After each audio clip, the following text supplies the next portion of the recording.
TG ICET 2026 notification ఫిబ్రవరి 6th అయితే release అయింది. Online registration అయితే ఫిబ్రవరి 12th నుంచి అయితే స్టార్ట్ అయ్యాయి. Last date and without late ఫీతో మార్చ్ 16 దాకా అయితే టైం ఉందండి. ఎస్సీ ఎస్టీ రిజిస్ట్రేషన్ ఫీ వచ్చి 550, ఓసీ బీసీ రిజిస్ట్రేషన్ ఫీ వచ్చి 750 రూపీస్, 250 రూపీస్ లేట్ ఫీతో మార్చ్ 30 దాకా టైం ఉందండి. 500 రూపీస్ లేట్ ఫీజుతో ఏప్రిల్ 7 దాకా టైం ఉందండి. ఇప్పటిదాకా ఎవరైనా అప్లై చేసిన వాళ్ళు ఉంటే ఏప్రిల్ 18th నుంచి ఏప్రిల్ 24 దాకా ఏమైనా కరెక్షన్ ఉంటే చేసుకోవచ్చు. 5,000 లేట్ ఫీతో మే 1st దాకా టైం ఉందండి.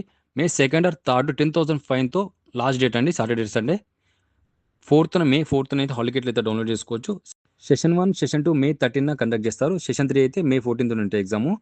కీ వచ్చేసి 29 మే అయితే రిలీజ్ చేస్తారు. అబ్జెక్షన్స్ ఏమైనా ఉంటే 500 రూపీస్ పే చేసుకొని మే 13 నుంచి జూన్ 5 దాకా అయితే టైం ఉంటుంది. అప్పటిదాకా మీరు ఏమైనా అబ్జెక్షన్ ఉంటే చేసుకోవచ్చు. రిజల్ట్ వచ్చి 19th జూన్ అయితే రిజల్ట్ అయితే డిక్లేర్ చేసేస్తారు. మీకు స్క్రీన్ మీద కనబడుతున్న list last year MBA MCA college list. మీకు ఒక అవగాహన కోసం ఈ లిస్టు పెడుతున్నా. ఇందులో తెలంగాణలో ఉన్నటువంటి ప్రతి జిల్లాలో ఉన్నటువంటి కాలేజ్ లిస్ట్ ఇది. కాలేజ్ కోడ్ ఏంటి, కాలేజ్ నేమ్ ఏంటి, కాలేజ్ ప్లేస్ ఏంటి, అది ప్రైవేటా గవర్నమెంటా, సెల్ఫ్ ఫినాన్సా, కో ఎడ్యుకేషన్ నాన్ కో ఎడ్యుకేషనా, మైనారిటీయా నాన్ మైనారిటీయా, ప్రతిదీ ఒక స్టెప్ బై స్టెప్ మీకు స్క్రీన్లో కనబడుతుంది. మీరు చూసుకోవచ్చు. నెక్స్ట్ వీడియోలో అయితే ప్రతి కాలేజీలో ఏ ర్యాంక్ వస్తే సీటు వచ్చిందో క్లియర్గా నెక్స్ట్ వీడియోలో అయితే చెప్తాను. తప్పకుండా నా ఛానల్ ఫాలో అవ్వండి నెక్స్ట్ అప్డేట్ కోసం. ఐసెట్ ఎగ్జామ్ ఎవరు రాయొచ్చంటే డిగ్రీ కంప్లీట్ అయిన స్టూడెంట్స్ ఉంటారు కదా, డిగ్రీ కంప్లీట్ అయిన డిగ్రీ ఫైనల్ చదువుతున్న స్టూడెంట్స్ అయినా అప్లై చేసుకోవచ్చు.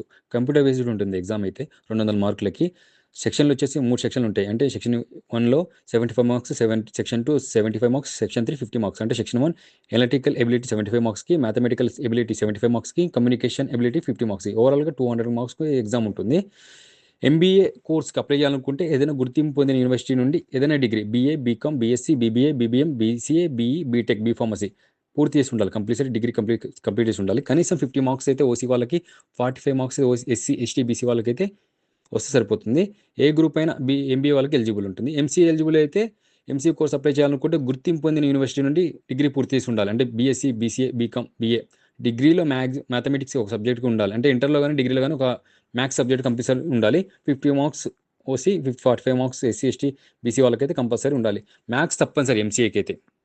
ఐసెట్ అప్లికేషన్ త్వరగా ఫాస్ట్గా చేసుకుంటే మీకు నియర్ బై సెంటర్ పడుతుంది. హైదరాబాద్లో 4 జోన్లు ఉన్నాయి. జోన్ 1 వచ్చేసి Ashokpur, Abids, Boduppal, Cherlapalli, IDA, Ghatkesar, Keesara, Kormala, Moulali, Nacharam, Secunderabad and Uppal depot. అది జోన్ 1 కిందకు వస్తుంది. అది జోన్ 2 అనుకోండి, దుండిగల్, మైసమ్మగూడ, మేడ్చల్ అండ్ ఓలల్వాల్. అది జోన్ 2 కిందకు వస్తుంది. జోన్ 3 అయితే Hayath Nagar, Nagole, Ibrahimpatnam, Karmanghat, LB Nagar, Nagargal, Badsingar, Ramoji film city, Bandlaguda and Shamshabad. ఇది జోన్ 3 కిందకు వస్తుంది. అది జోన్ 4 అనుకోండి, హిమాయత్ నగర్ సాగర్, మొయినాబాద్, గండిపేట్, హఫీజ్పేట్, బాచ్పల్లి, కుకట్పల్లి అండ్ షేకిపేట్. హైదరాబాద్లో ఉన్న వాళ్ళైతే ఈ 4 జోన్లు ఉన్నాయండి. మీ దగ్గరలో ఏ జోన్ దగ్గర ఉంటుందో చూసుకొని త్వరగా అప్లై చేసుకోండి. టీజీ ఐసెట్ రాసి ఎంబీఏ కానీ ఎంసీ కానీ జాయిన్ అవ్వాలంటే యూనివర్సిటీస్ ఉన్నాయి. ఉస్మానియా యూనివర్సిటీ ఓయూ హైదరాబాద్లో ఉంటుంది. కాకతీయ యూనివర్సిటీ కేయూ వరంగల్లో ఉంటుంది. మహాత్మా గాంధీ యూనివర్సిటీ ఎంజీయూ నల్గొండలో ఉంటుంది. పాలమూరు యూనివర్సిటీ పియూ మహబూబ్నగర్లో ఉంటుంది. సత్యవాహన యూనివర్సిటీ ఎస్యూ కరీంనగర్లో ఉంటుంది. తెలంగాణ యూనివర్సిటీ టీయూ నిజామాబాద్లో ఉంటుంది. జవహర్లాల్ నెహ్రూ టెక్నాలజీ యూనివర్సిటీ హైదరాబాద్లో ఉంటుంది. Doctor BR Ambedkar open university హైదరాబాద్లో ఉంటుంది. ప్రొఫెసర్ జయశంకర్ అగ్రికల్చర్ యూనివర్సిటీ హైదరాబాద్లో ఉంటుంది. వీరనారి చాక్లే ఐలమ్మ ఉమెన్స్ యూనివర్సిటీ హైదరాబాద్లో ఉంది. డిస్టెన్స్లో చేసుకోవాలన్నా ఎంపీ కానీ ఎంసీ కూడా ఉంటుంది. ఉస్మానియా కానీ డాక్టర్ బిఆర్ అంబేద్కర్ యూనివర్సిటీలో కానీ ఉంటాయి. ఒకసారి మీరైతే చూసుకోండి. అప్లై చేసినప్పుడు కొన్ని మిస్టేక్ పోతుంటాయి. మిస్టేక్ని 3 రకాలుగా డివైడ్ చేస్తారు. Category 1, category 2, category 3. కేటగిరీ 1 వచ్చేసి ఏప్రిల్ 18 నుంచి 26 దాకా అయితే టైం ఉంది. అది మనమే చేంజ్ చేసుకోవచ్చు. అంటే email ID, Aadhaar card, ration card, sub category, caste certificate number, bank details, alternative mobile number, major subjects, medium ఇవి అయితే కేటగిరీ 1 కిందకు వస్తాయి. ఇవి అయితే మనం చేంజ్ చేసుకోవచ్చు. కేటగిరీ 2 వచ్చేసి డేట్ ఆఫ్ బర్త్ అని ఎస్ఎస్సిలో కానీ, మదర్ నేమ్, ఫాదర్ నేమ్ కానీ, సిగ్నేచర్ ఫోటో కానీ, ఎస్ఎస్సి బోర్డు కానీ, హాల్ టికెట్ నెంబర్లు కానీ, ఇంటర్మీడియట్ బోర్డు కానీ, క్వాలిఫైయింగ్ ఎగ్జామినేషన్ కానీ, ఏమైనా కేటగిరీ 2 మొబైల్ నెంబర్ కానీ ఏమైనా చేంజ్ చేసుకోవాలనుకుంటే కేటగిరీ 2. ఇదైతే మనం మెయిల్ చేస్తేనే వాళ్ళు చేంజ్ చేస్తారు, డాక్యుమెంట్స్ పంపించేస్తే. ఇంకా కేటగిరీ 3 కిందకు వచ్చేసి మనం అయితే ఏది చేంజ్ చేయలేమని, ఫిజికల్ హ్యాండిక్యాప్డ్ కానీ, కేటగిరీ కానీ, టెస్ట్ జోన్స్ కానీ, క్యాస్ట్లు కానీ అయితే మనం అయితే ఏం చేయలేము. కేటగిరీ కిందకు మళ్ళీ ఫ్రెష్గా అప్లై చేసుకోవాల్సిందే. ఎంబీఏ కానీ ఎంసీఏ కానీ 2 years కోర్స్ అండి. అంటే 4 సెమిస్టర్లు ఉంటాయి. ఎంబీఏ కానీ ఎంసీఏ కానీ. మీకు డిస్ప్లే మీద వీడియో ప్లే చేస్తున్నాను కదా, మీకు ఒక ఐడియా కోసం అనేది లాస్ట్ ఇయర్ వీడియో ఇది. లాస్ట్ ఇయర్ అంటే కాలేజ్ లిస్టులు ఇవి. మీకు ఒక ఐడియా కోసం అని ప్లే చేస్తున్నాను చూడండి. కాలేజ్ కోడ్ వచ్చేసి మీకు క్లారిటీ కనబడుతుంది కదా. కాలేజ్ కోడ్ పక్కన ఎస్ఎఫ్ఆర్ ఉంది కదా. ఎస్ఎఫ్ఆర్ అంటే సెల్ఫ్ ఫినాన్స్ అండి. కాలేజీలో అవి మీకు సీట్ వచ్చినా కానీ పేమెంట్ చేసుకోవాల్సి వస్తుంది.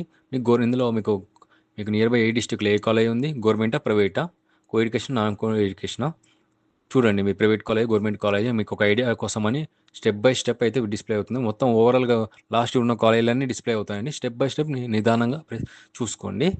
ఐసెట్ క్వాలిఫై 25% పర్సెంటేజ్ వస్తే క్వాలిఫై అవుతారు. ఐసెట్‌లో అయితే. క్వాలిఫై అయితే మాత్రం మంచి కాలేజ్‌లో సీట్ రాదు కదండీ! కొంచెం చూసుకొని జాగ్రత్తగా ఎక్కువ మార్కులు తెచ్చుకోవడానికి ప్రయత్నించండి. నెక్స్ట్ వీడియోలో లాస్ట్ ఇయర్ ఎంబీఏ, ఎంసీఏ కాలేజీలకు ఏ ర్యాంక్ వస్తే సీట్ వచ్చిందో క్లియర్‌గా చెప్తాను. ఫీజ్ ఎంతో చెప్తాను. కౌన్సిలింగ్ సెంటర్‌కి ఎలా వెళ్ళాలో చెప్తాను. డాక్యుమెంట్స్ ఏమేమి కావాలో నేను నెక్స్ట్ వీడియోలో ఖచ్చితంగా చెప్తాను. ఖచ్చితంగా అయితే మన ఛానల్‌ని ఫాలో అవ్వండి.